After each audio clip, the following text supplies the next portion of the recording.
یہ عراق اور اردن اور یہ اور وہ، یہاں تک کہ ترکی، سعودی عرب کا بھی شمالی حصہ نکل جائے گا۔ البتہ مدینے کا جو ان کا پروگرام ہے اس کو اللہ نہیں پورا ہونے دے گا، مدینے میں داخلے کی ان کو اجازت نہیں ملے گی۔ بہرحال یہ سارا کچھ ہونے والا ہے۔ وہ وقت بھی آنے والا ہے کہ حضور کی ایک حدیث کے مطابق ایک شخص کے 1000 بیٹے ہوں گے تو 999 ختم ہو جائیں گے، ایک بچے گا۔ یہ وقت بھی آنے والا ہے کہ حضور فرماتے ہیں اتنی بڑی جنگ ہوگی، اتنی خوریزی ہوگی کہ پوری زمین اٹ جائے گی لاشوں سے۔ تو پرندہ جو ہے کوئی، ایک تو پرندے ہوتے ہیں کہ جو مردار خور ہے، گدھ ہے، وہ تو بڑی خوشی سے اتریں گے، تناول فرمائیں گے لاشوں کو۔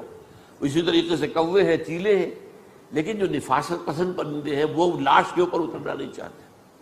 تو ایک پرندہ اڑتا چلا جائے گا، اسے کہیں زمین پر اترنے کی جگہ نہیں ملے گی، لاشیں ہی لاشیں ہوں گی، یہاں تک کہ وہ تھک ہار کر اس کے جو ہے پر جواب دے جائیں گے، گرے گا تو لاش پر گرے گا۔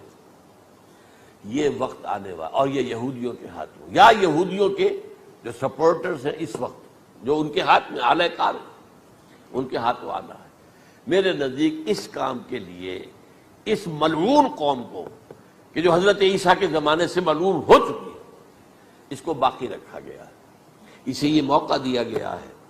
اس نے اسرائیل بنا لیا ہے، تقریباً 2000 سال کے بعد وہ دوبارہ آ کر آباد ہوئے اس سرزمین میں جہاں سے نکال دیے گئے تھے 70 عیسوی کے اندر۔ یہ سارا کچھ کیوں ہو رہا ہے؟ ان کا یہ استثناء کیوں کیا گیا؟ یہ بڑی تلخ بات ہے، یہ یاد کر لیجیے۔ کیونکہ یا تو قوم اسی وقت ہلاک کر دی جاتی، جیسا کہ ہوا قوم نوح، قوم ہود، قوم عاد، قوم ثمود، قوم شعیب، یہ ہوا کہ نہیں ہوا؟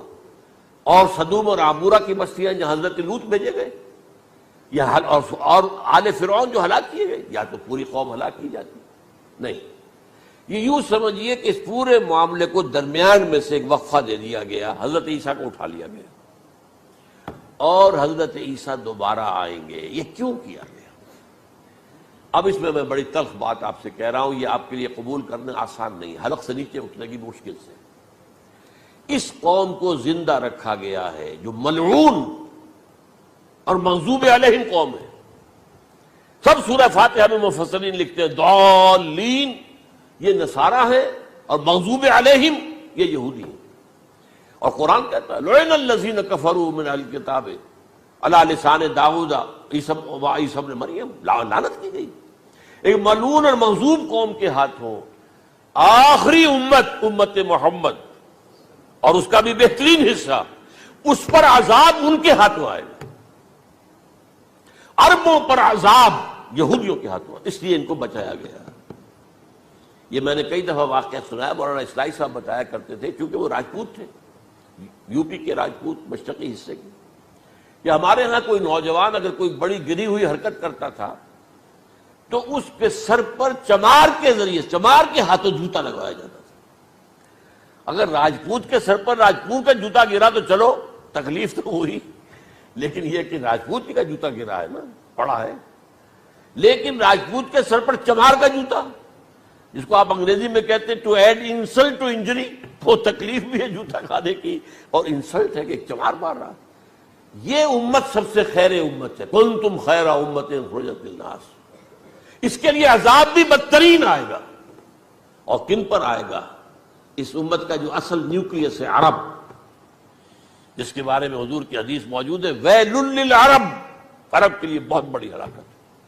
اور آج ہماری نظر میں آ رہا ہے وہ ملعون اور مغضوب علیہم قوم، ان کے سینے کے اندر خنجر کی طرح بھونکی گئی ہے، اور 30 کروڑ کے قریب عرب بے حمیتی، بے غیرتی، بزدلی، کمزوری، ذلت، مسکرت کی مثال بنے ہوئے۔ کوئی بول سکتا ہے اس اسرائیل کے خلاف؟ کو بول سکتا ہے؟ 30-35 لاکھ آدمی ہیں اسرائیل کے اندر یہودی، اس سے زیادہ تو امریکہ میں 50 لاکھ کے قریب، کل 1.25 کروڑ آدمی ہے یہ یہودی پوری دنیا کے اندر۔ لیکن دیکھیے جو چاہتا کرتا ہے، جب چاہا اس نے عراق کے ایٹمک انسٹالیشن کو تباہ کر دیا، اور سعودی عرب کی فضا میں اس کو فیول کیا ہے انہوں نے، دوبارہ ری فیولنگ جو ہوئی ہے ان کے جہازوں کی، وہ سعودی عرب کی فضا میں ہوئی۔ اللہ تعالیٰ نے یہ کوڑا ان مسلمانوں کے لیے رکھا ہوا ہے کہ جن کے رتبے ہیں سوا، ان کی سوا مشکل ہے۔